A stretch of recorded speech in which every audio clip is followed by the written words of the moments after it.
2,000 years later. Assalamualaikum. Salam masuk Mbak, silakan dari sini ya. Iya. Oke. Apakah dia sudah merasa nyaman? Sudah. Oke. Dengan Mbak siapa? Mbak Aira. Oke, Mbak Ira. Di sini nama saya Dinda, jadi Mbak Ira bisa panggil Mbak atau Ibu senyaman Mbak Ira. Ya, siap Mbak aja. Oke. Sebelum Mbak Ira tadi ke sini, apakah ada kegiatan lainnya? Ada, saya habis baru pulang sekolah. Oh, Mbak Ira pulang sekolah. Ini sekolah SMP, SMA, atau SMK? SMA. SMA. Mbak Ira ini SMA di mana? SMA di SMA Negeri 1 Blaika. Oh, di SMA Negeri 1 Blaika. Iya. Mbak Ira kelas berapa? Kelas 10.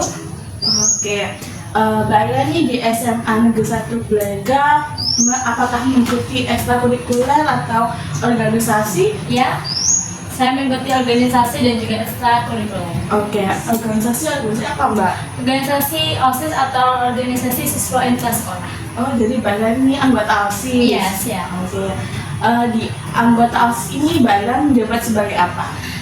Jabatan saya itu adalah bendahara 2, jadi inti termasuk inti juga. Oh, jadi bagian inti ya? Kalau Iya. di radio.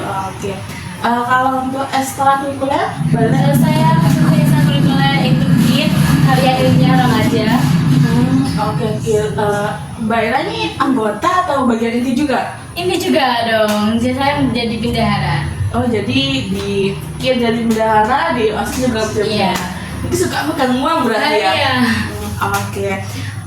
Tadi kita sudah banyak bicara tentang kegiatan Mbak Ira sebelum datang ke sini. Ternyata Mbak Ira ini SMA kelas 10 ya? Di Iya. SMA Negeri 1 Blaika. Dan juga Mbak Ira kesehariannya mengikuti kegiatan OSIS dan juga ekstrakurikuler. Mungkin saja Mbak Ira tidak hanya kedatangan Mbak Ira ke sini tidak hanya bercerita tentang itu saja kepada saya. Mungkin ada yang ingin Mbak Ira sampaikan kepada saya. Iya, saya juga punya masalah di sekolah saya. Oke, masalah. Apakah sebelumnya Mbak Ira pernah melakukan proses konseling? Tidak sama sekali, tidak pernah. Oh, jadi Mbak Ira tidak pernah melakukan proses konseling? Iya. Ya, jadi saya sedikit menceritakan atau menjelaskan apa itu proses konseling. Ya. Jadi proses konseling adalah proses pemberian bantuan yang diberikan kepada konselor, kepada konseli. Jadi di mana konselornya saya dan konselingnya Mbak Ira sendiri untuk mengatasi permasalahan yang dimiliki oleh Mbak Ira.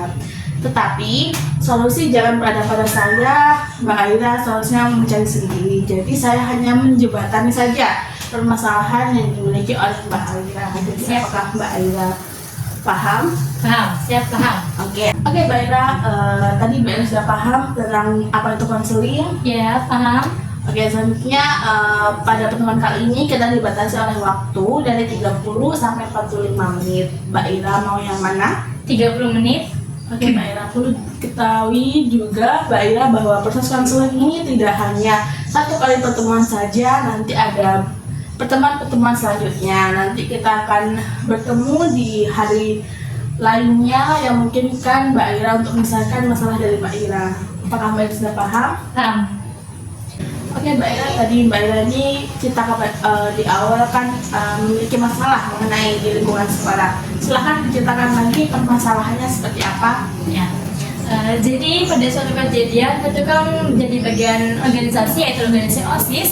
Itu juga jabatan saya itu ada bendahara. Jadi saya itu memiliki tanggung jawab yang besar dan lebih besar dari teman-teman saya sebagian.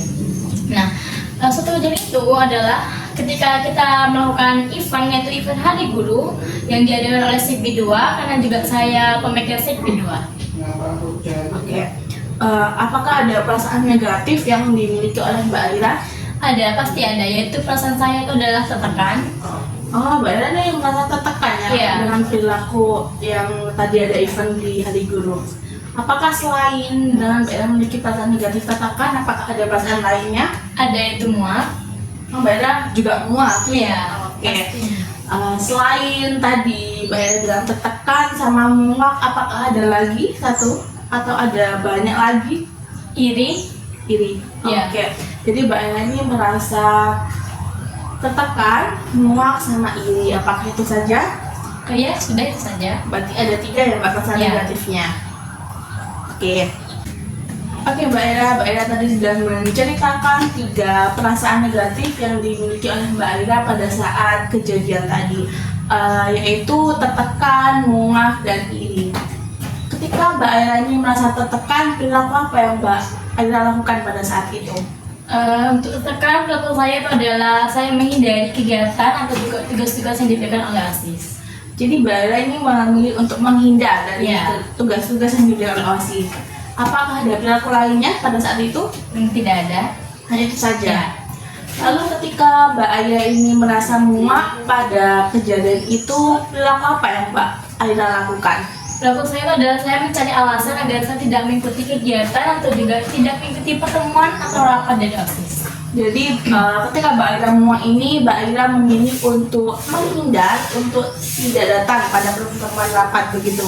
Iya. Apakah ada perilaku lainnya selain seperti itu? Tidak ada. Cukup satu Iya. aja. Oke. Lalu ketika Mbak Ira ini merasa iri, perilaku apa yang Mbak Ira lakukan pada saat itu? Saya iri kepada teman-teman saya yang tidak dituntut oleh MPK, tapi hanya saya yang dituntut oleh MPK. Jadi Mbak Ira ini iri dengan teman-teman Iya. yang tidak dituntut, tapi Mbak Ira sendiri yang dituntut. Apakah itu saja atau mungkin ada lainnya? Iya, sudah itu saja. Hanya satu. Iya. Oke. Dari perasaan Mbak Ira ini tertekan, muak dan iri, dan juga dari perilaku yang Mbak Ira lakukan pada saat itu juga sudah Mbak Ira sebutkan kepada saya. Apa yang latar belakangi permasalahan yang dimiliki oleh Mbak Ira sehingga Mbak Ira ini merasa tertekan, muak dan iri. Nah, jadi ada suatu kejadian itu kita merayakan suatu event yaitu event Hari Guru. Nah, di event itu untuk yang inti dipertemukan inti ketua umum pastinya dan juga ada MPK dan juga ketua MPK. Itu saya dituntut untuk menyumbangkan ide, terus juga dituntut untuk bekerja, memiliki tanggung jawab yang besar. Pada situ saya sudah bekerja dengan keras, juga saya juga memiliki tanggung jawab besar karena itu adalah kegiatan atau event yang dipegang oleh saya sendiri. Terus juga ketua MPK tuh nggak mau tahu, pastinya tuh karena itu event yang dibuat oleh saya dan juga sedikit saya, tapi yang lainnya tuh nggak apa-apa. Maksudnya yang lainnya tuh tidak bekerja dengan keras tidak apa-apa, tapi hanya saya dikerjakan dengan keras. Saya juga merasa iri kepada teman-teman saya yang mungkin mereka juga ikut merasakan apa yang saya rasakan. Terus juga saya itu menjadi inti, emang inti tuh tanggung jawab dan juga kerja kerasnya yang dilihat. Tapi kalau teman saya itu tuh mereka malah bekerja seenaknya, ada yang pulang duluan, terus juga ada yang keluar tanpa izin, ada yang malah beli-beli. Sedangkan saya itu malah disuruh bekerja dengan keras, juga harus menyumbangkan ide-ide yang akan diadakan oleh event-event selanjutnya. Padahal ya saya itu juga selalu menyumbangkan ide karena saya juga tahu tanggung jawab saya juga tahu pekerjaan saya, dan juga saya tahu posisi saya itu ada di lebih atas daripada mereka semua. Jadi Mbak Ira ini selain dari menjadi bagian inti dari OSIS, Mbak Ira juga memegang Setbid 2. Setbid 2 itu apa Mbak berarti? Speed 2 itu adalah tentang budaya dan juga tentang budaya bangsa dan juga pokoknya tuh Ada event tertentu. iya event tertentu. Jadi Mbak Ira ini merasa selalu untuk dituntut oleh ketua OSIS atau MPK-nya dan juga dituntut untuk membantu. Padahal yang Mbak Ira membantu dan suruh menyumbangkan ide-idenya begitu. Iya. Jadi itu yang latar belakangi Mbak Ira sehingga Mbak Ira memunculkan perasaan yang tadi Mbak Ira sebutkan tertekan, muak dan iri begitu.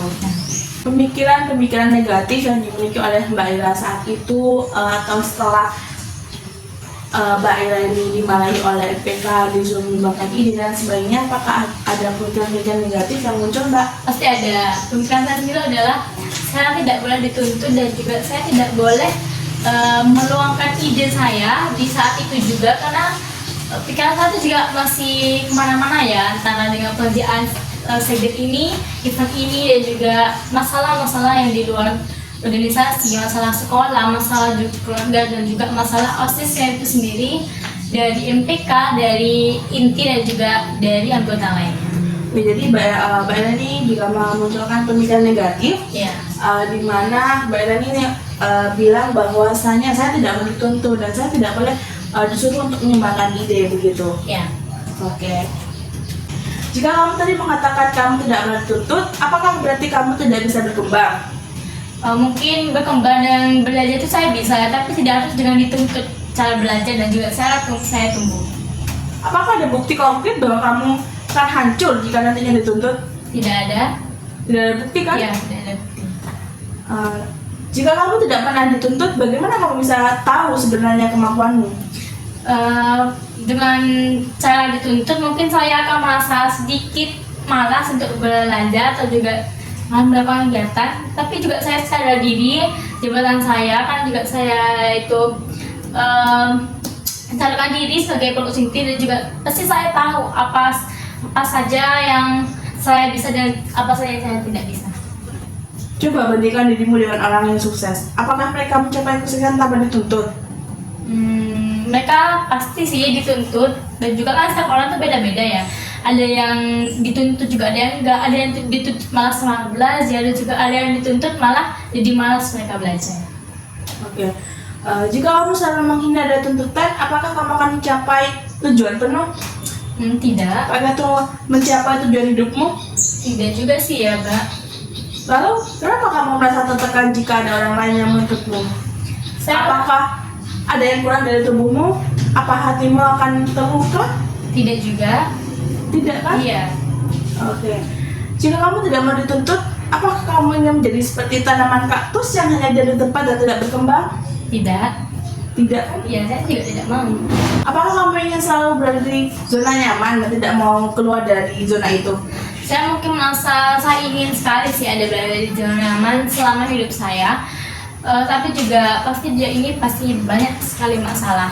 Mungkin saya bisa mencari solusi agar saya keluar dari zona nyaman ini, dan juga saya akan cari solusi agar saya terhindar dari pikiran yang negatif. Apakah kamu juga ingin menjadi seperti kata yang hanya diam dalam tempurung dan takut pada perubahan? Tidak. Apakah jika kamu dituntut kamu akan menjadi seorang yang gagal seumur hidup? Enggak juga sih ya. Apakah jika kamu tidak dituntut kamu akan bahagia? Emangnya tidak ada cara lain untuk bahagia? Banyak sih cara bahagia saya. Mungkin bahagia saya itu ya memang banyak, tapi tidak harus dituntut dan juga tidak harus menjualkan ide. Emangnya kamu siapa mbak? Tidak perlu dituntut, selain presiden aja masih ada ketua partai yang menuntutnya. Ya juga sih ya, saya juga bukan tim kesehatan. Emangnya kenapa kalau kamu disuruh mengembangkan ide? Apakah itu membuatmu menjadi lebih buruk ataukah itu membuatmu menjadi gagal seumur hidup? Tiga juga ya Mbak, mungkin mereka menyuruh saya menyebutkan ide itu dari saat pikiran saya lagi panas, juga di saat saya lagi emosi-emosinya terhadap event yang ada, itu juga pasti ada anggota yang lalai dengan pekerjaannya. Saya menjadi emosi dan malah saya dituntut untuk menyebutkan ide dan juga harus memiliki hidup yang besar. Oke. Apakah jika kamu tidak disuruh untuk menyumbangkan ide akan membuatmu bahagia? Apakah tidak ada cara lain untuk bahagia? Banyak sih cara bahagia saya. Mungkin salah satunya tidak harus menyumbangkan ide. Oke. Mengapa kamu begitu takut jika harus disuruh menyumbangkan ide? Apa yang sebenarnya kamu takutkan? Yang sebenarnya itu adalah saya gagal atau ide saya tidak diterima oleh orang-orang, juga diterima oleh atau tidak di-ACC oleh teman-teman saya, anggota saya, ketua MPK, Pak Umum, dan juga WKP sesuai. Oke. Emangnya ada bukti jika kamu menyumbang ide kamu dianggap buruk? Mana buktinya? Apakah ada hukum tertulisnya? Tidak ada sih, Mbak. Tidak ada kan? Iya, Tidak ada buktinya. Iya. Jika kamu tidak boleh disuruh untuk menyumbangkan ide, bagaimana kamu bisa belajar dan tumbuh?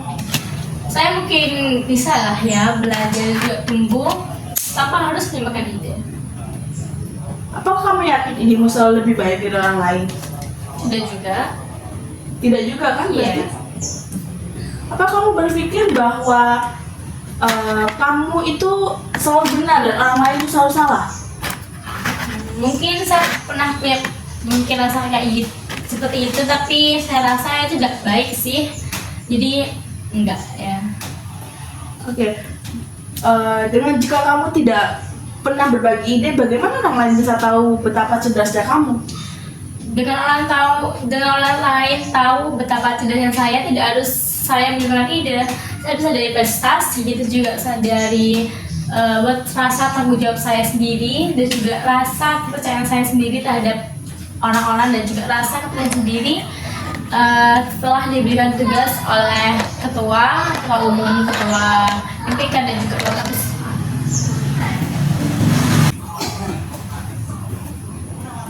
Jadi maunya Mbak Ira sekarang apa? Perlunya di mana? Dan sekarang nih Mbak Ira mau apa? Saya tuh maunya ketika ada event atau ada suatu acara pertemuan, tapi saya tidak harus dituntut, saya tidak harus menyimpulkan ide pada saat itu juga, karena apalagi pas itu juga saya lagi emosi dengan pikiran yang kemana-mana, juga rasa emosi saya dan iri saya kepada anggota-anggota yang sudah dikasih kepercayaan, kasih tugas, tapi mereka malah lalai dan pergi seenaknya. Saya rasa saya tidak harus disuruh bertanggung jawab, saya tidak harus disuruh melakukan pekerjaan yang memang itu bukan saya yang ngelakuin. Oke Mbak Ira. Berarti Mbak Ira tidak perlu ketika menghadapi sesuatu tersebut, Mbak Ira tidak perlu merasa tertekan, muak atau iri ya pada ketika Mbak Ira ini disuruh untuk menyumbangkan ide atau dituntut oleh ketua maupun MPK Mbak Ira. Cukup Mbak Ira ini hanya cukup merasa kecewa saja begitu. Berarti saya hanya memiliki rasa kecewa saja ya Mbak ya? Ya, cukup merasa kecewa saja, tidak perlu merasa tertekan, muak atau iri. Iya, siap. Oke, tak terasa kita sudah 30 menit ya untuk pertemuan kali ini. Bagaimana perasaan Mbak Ira nih ketika Mbak Ira selesai melakukan proses konseling ini? Perasaan saya sih ya pasti senang sih, karena saya merasa lega, ada tempat untuk bercerita, dan juga pikiran saya menjadi tidak jenuh dan sudah menemukan jawabannya dari masalah itu. Oke, Mbak Ira ini ternyata sudah merasa lega ketika Mbak Ira bertemu dengan saya. Oke Mbak Ira, saya berterima kasih kepada Mbak Ira. Mbak Ira bisa jujur mengungkapkan semua permasalahannya kepada saya, dan saya ucapkan terima kasih kepada Mbak Ira. Ya, terima kasih juga kepada Mbak setelah mendengar cerita dan curahan dari saya. Oke, nanti kita akan bertemu di minggu ke depan ya Mbak, Ya, untuk siap. melakukan proses konseling selanjutnya untuk menyelesaikan mungkin ada problem lagi yang dimiliki oleh Mbak Ira. Kita akan bertemu lagi di minggu ke depan. Ya. Setelah ini Mbak Ira ada kegiatan lain atau mau main dengan teman-teman? Ada sih, sebenarnya saya ada acara ekstrakurikuler yang akan diadakan pada hari ini, dan mungkin saya akan pergi untuk mengikuti acara itu. Oke, silakan Mbak. Mungkin Mbak Ira boleh meninggalkan tempat. Terima kasih Mbak. Terima kasih ya Mbak. Ya. Hati-hati di jalan. Terima kasih.